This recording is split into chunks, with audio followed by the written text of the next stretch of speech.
Olá, meus queridos. É um prazer mais uma vez poder compartilhar da palavra do Senhor com os irmãos, poder meditar naquilo que o Senhor tem para a nossa vida, aquilo que a gente pode aprender e construir na nossa vida com a palavra do Senhor, mesmo em períodos de crise, em períodos de tantas incertezas na nossa vida. A palavra do Senhor é sempre aquela que nos guia, aquela que nos tem orientação para nos dar. Então hoje, mais uma vez, eu quero apresentar a você aqui alguns slides, meditar na palavra de Deus, de forma que você possa se aprofundar um pouco mais na palavra de Deus e transmitir essa palavra no seu culto familiar, mas também, se você quiser e assim puder fazer, no próprio culto você também poder assistir a mensagem. Então, pensando nesses dias que nós temos vivido, pensando na aproximação que nós temos tido de um possível retorno às nossas atividades, à vida normal ou um novo normal, como tem sido dito, eu queria levantar uma questão aqui para que a gente possa colocar o nosso coração no lugar certo, para que a gente possa ter as expectativas corretas quanto ao retorno das nossas atividades e um possível caminho para que ela possa ir se estabelecendo da maneira como ela poderia ser antes de entrarmos nessa quarentena, nessa pandemia e desse isolamento social. A pergunta então é: voltar para o quê? Nós estamos prestes a voltar, estamos prestes a sair desse isolamento. Vamos voltar para o quê? Para o que você vai voltar na sua vida? É preciso que você, eu, todos nós, olhemos para a vida que tínhamos, para as coisas que fazíamos, para o dia a dia que tínhamos e se aprendermos alguma coisa com isso que estamos vivendo hoje, nós temos sim como voltar para algo correto, voltar para uma vida correta, voltar para uma atividade diária um pouco mais centrada, um pouco mais correta. Eu queria então pensar aqui a primeira questão, a primeira coisa, ou o centro de tudo aquilo que pode de fato nos conduzir em uma vida que de fato agrade a Deus, que seja uma vida de fato de acordo com aquilo para o qual Deus nos chamou. Eu queria voltar com você a um ponto de partida, a um ponto central, para que a nossa vida se estabeleça em torno disso. Então, se você já estava vivendo assim, é um estímulo a continuar buscando, mas se não estava fazendo assim, por favor, em nome de Jesus, comece a olhar um pouco mais e sondar um pouco mais a sua vida. Eu quero então meditar no texto de Esdras, citarei também o texto de Êxodo e o texto de 1 Coríntios. Então eu peço que você abra sua Bíblia, eu vou apresentar aqui para você os slides, mas que você possa acompanhar também na palavra de Deus e poder meditar. Abra o seu coração para ouvir a palavra de Deus então. Esdras capítulo 1. Então a palavra do Senhor diz assim: No primeiro ano do reinado de Ciro, rei da Pérsia, a fim de que se cumprisse a palavra do Senhor falada por Jeremias, o Senhor despertou o coração de Ciro, rei da Pérsia, para dirigir uma proclamação e divulgá-la em todo o seu reino nesses termos. Antes de passarmos adiante, eu quero que você observe e perceba aqui que Deus está despertando um rei que não é servo do Senhor, não faz parte de Israel, ou seja, não é crente. Ele está despertando o rei da Pérsia, e o texto deixa claro que é para que se cumprisse a palavra do Senhor falada por Jeremias. Jeremias profetizou no período em que eles estavam entrando no cativeiro da Babilônia e ainda num período do cativeiro, Esdras ainda foi profeta, ou Jeremias foi profeta que profetizou ao povo de Deus que estava no cativeiro. Assim, então, esses são os termos. Assim diz Ciro, rei da Pérsia: O Senhor, o Deus dos céus, deu-me todos os reinos da terra e designou-me para construir um templo para ele em Jerusalém de Judá. Qualquer do seu povo que esteja entre vocês, que o seu Deus esteja com ele e que vá a Jerusalém de Judá reconstruir o templo do Senhor, o Deus de Israel, o Deus que em Jerusalém. Capítulo 6, então, agora de Esdras. A gente está dando um salto aqui e um salto histórico mesmo. Há décadas já se passaram até esse capítulo aqui. A palavra de Deus diz assim: Dessa maneira, os líderes dos judeus continuaram a construir e a prosperar, encorajados pela pregação dos profetas Ageu e Zacarias, descendentes de Ido. Eles terminaram a reconstrução do templo conforme a ordem do Deus de Israel e os decretos de Ciro, de Dario e de Artaxerxes, rei da Pérsia. Observe que esses reis, melhor, da Pérsia, tiveram os seus reinados e só agora no reinado de Artaxerxes, que já faz mais ou menos 80, 85 anos do período que eles saíram do cativeiro, é que então o templo do Senhor foi reconstruído. Veja, isso é mais tempo do que o povo de Deus levou no cativeiro da Babilônia. O empenho para se reconstruir o templo, as dinâmicas que se houve para a reconstrução do templo, todas as contingências, todo o movimento contrário que se teve para que esse templo pudesse ser reconstruído, estava sendo usado como um processo em que Deus estava trabalhando o seu povo para que eles não perdessem o foco de que a vida deles precisava estar direcionada, precisava estar apontada, precisava estar olhando para uma só direção. Então, observe. Mais à frente, então, ainda no capítulo 6, o templo foi concluído no terceiro dia do mês de Andar, no sexto ano do reinado do rei Dario. No capítulo 7, que é onde Esdras, onde o livro narra que o chamado de Esdras e a convocação para que Esdras vá a Jerusalém e apoie nessa decoração do templo, na ornamentação do templo, é o termo bíblico, mas também no ensino, na condução do coração do povo para aprender e obedecer a palavra de Deus. Quando Esdras vai, então, para Jerusalém, toda a dificuldade, todo o processo para a reconstrução do templo já havia sido concluído.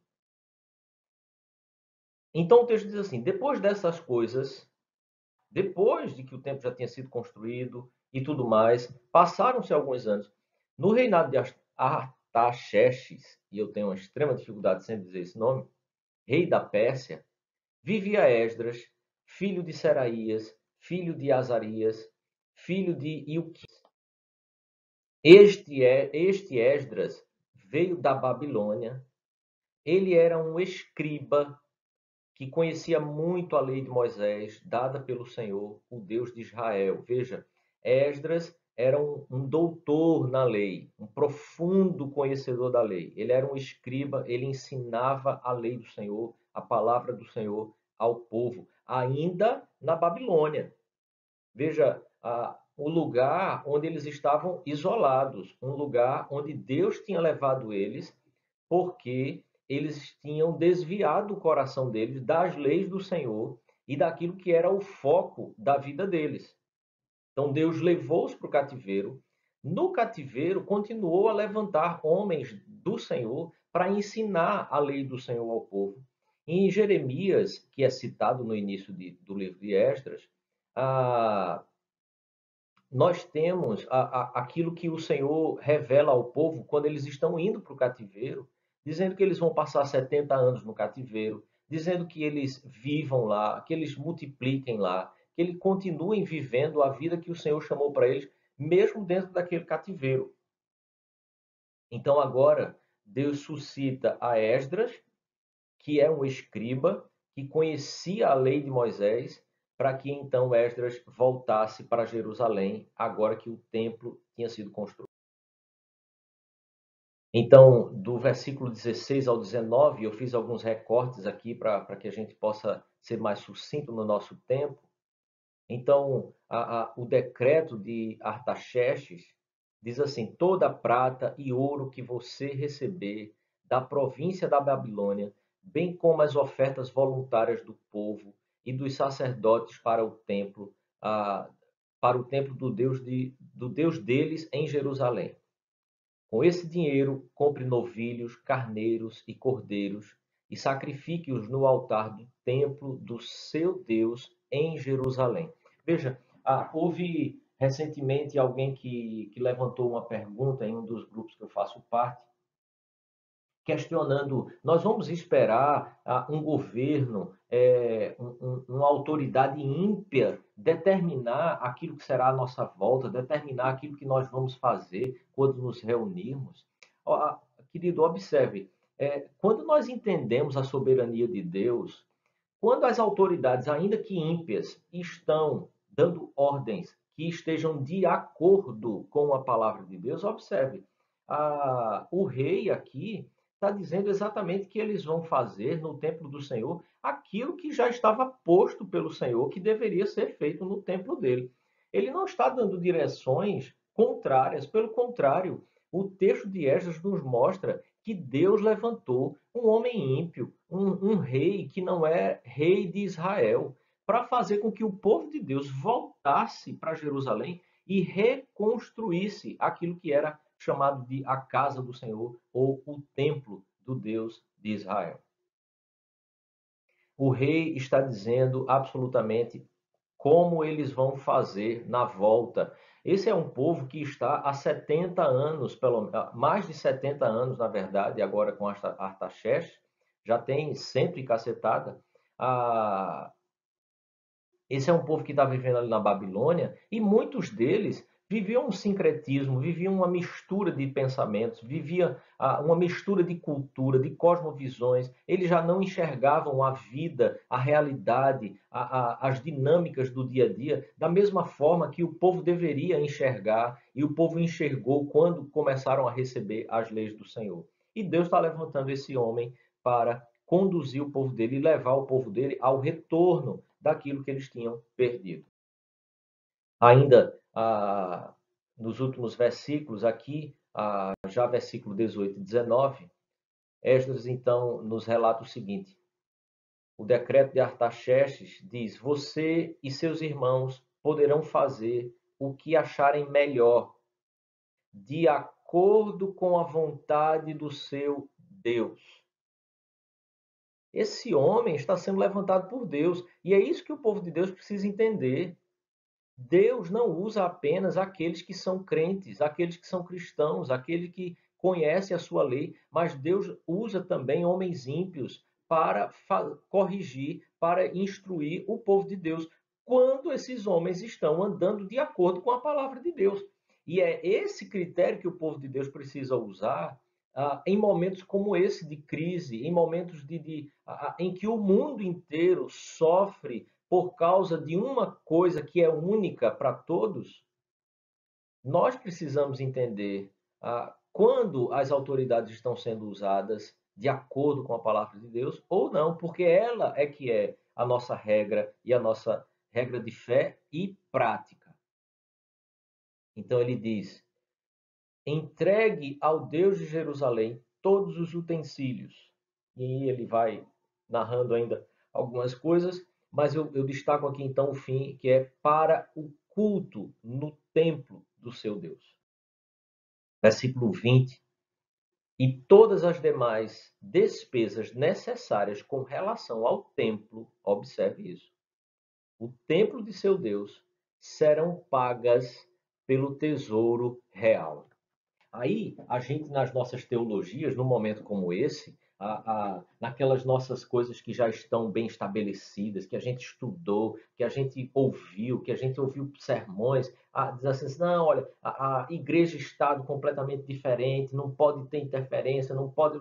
E a palavra de Deus vai nos mostrar uma coisa dessa, inclusive dizendo que a manutenção do templo do Senhor seria retirado dos tesouros reais, da casa da moeda, aonde o dinheiro está, o Banco Central, a, a, o Tesouro Nacional sendo utilizado para o uso e a manutenção do culto no templo do Senhor.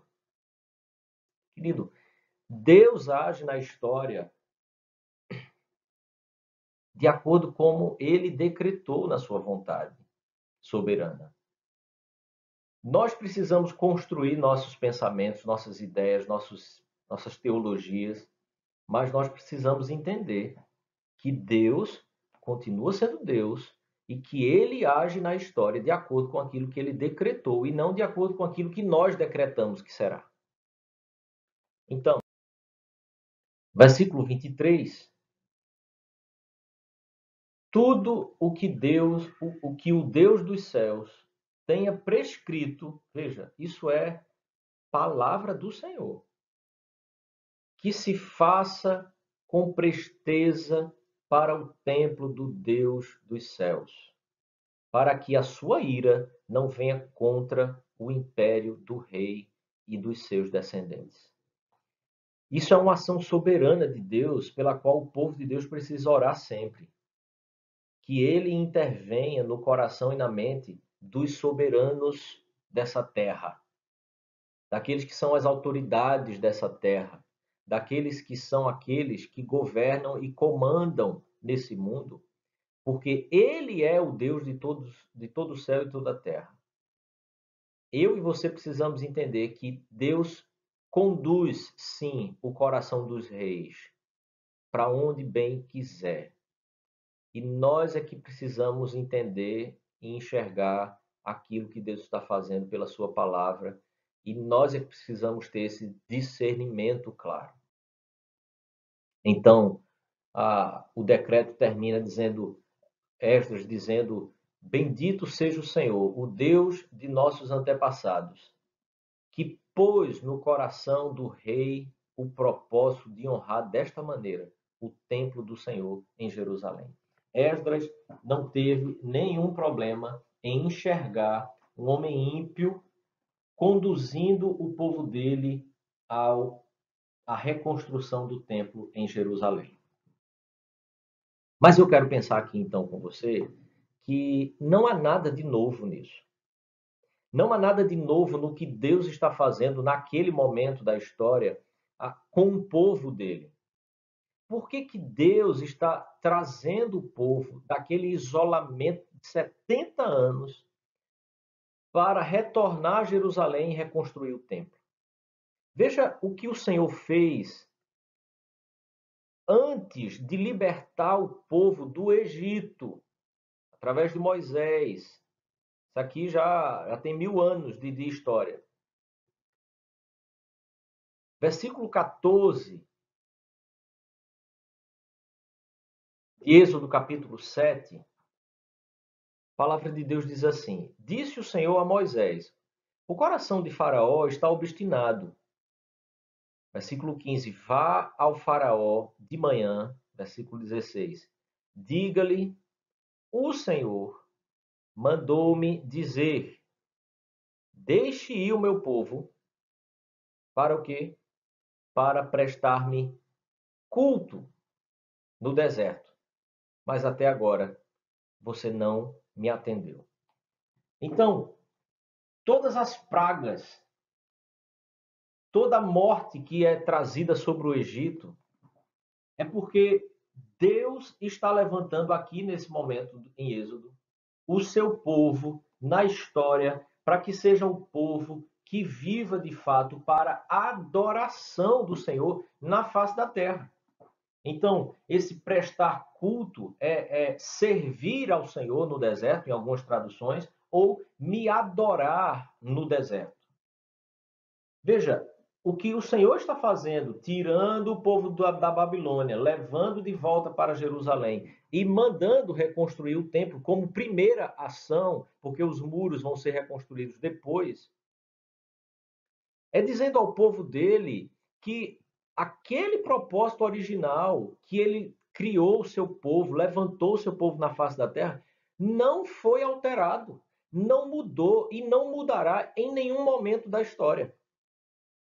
Deus não está fazendo nada novo com o seu povo, trazendo-os do cativeiro da Babilônia, que ele já não tenha feito na história e que ele não tenha continuado a fazer na história, porque o ápice de todo esse trabalho de Deus, de todo esse tratar de Deus com o seu povo, se dá na vinda do seu próprio filho, quando ele se encarna e então ele dá um coração novo ao povo dele, para que esse coração não se desvie mais, para que esse coração não busque mais a outros ídolos e outras coisas nesta vida, mas que tenha de fato uma coisa somente no centro da vida deles.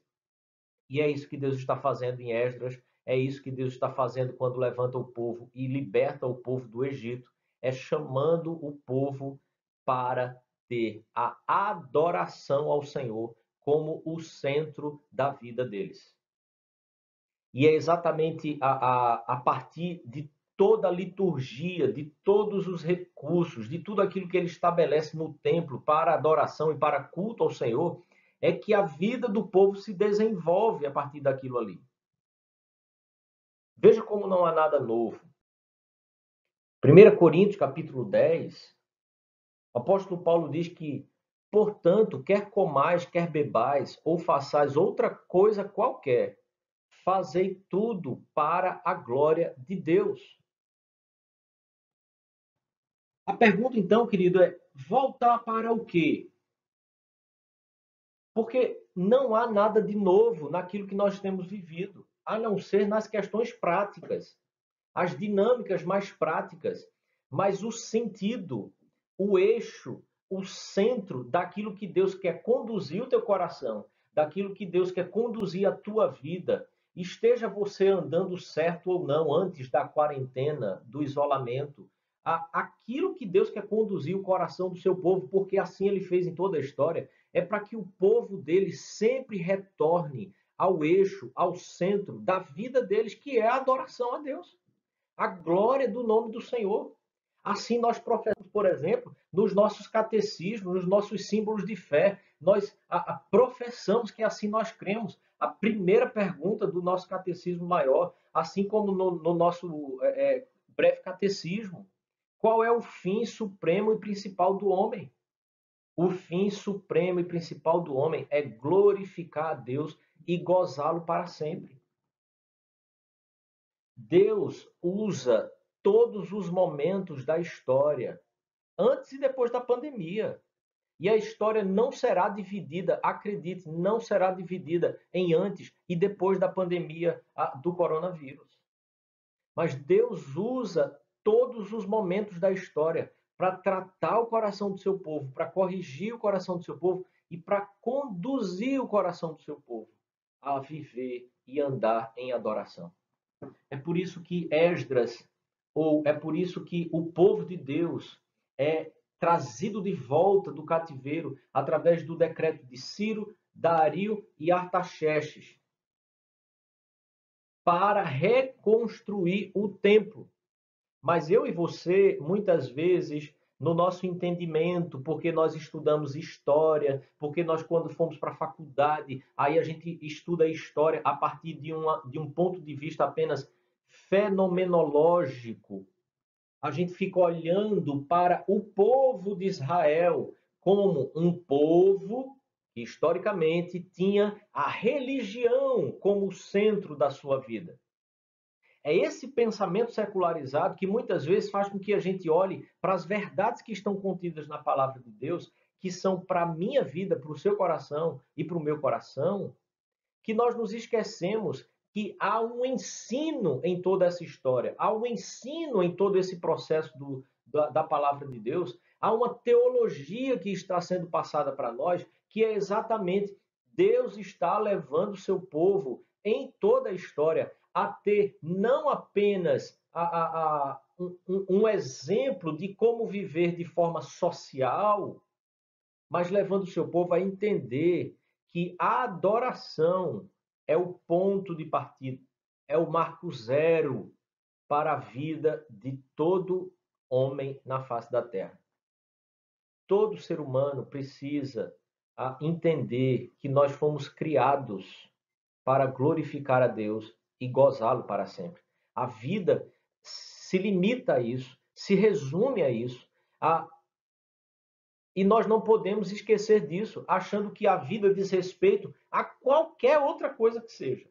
Por mais bonita, por mais legítima, por mais interessante que sejam essas coisas. Nós fomos criados para glorificar a Deus e adorar. Então eu queria pensar aqui em algumas verdades para que a gente finalize e você possa ter o seu tempo para meditar também e fazer as aplicações para a sua própria vida. Primeiro é adoração, diante de tudo isso, não é o centro da vida religiosa. Adoração é o início, o meio e o fim da vida humana. Por isso, querido, se antes da pandemia sua vida se dividia em uma adoração que era concernente a um aspecto religioso da sua vida, mas que em outros aspectos você cuidava da sua vida como você bem quisesse, você precisa voltar não para viver, encontrar, estar, matar saudade. Tudo isso é legal. Mas nós precisamos voltar para a adoração.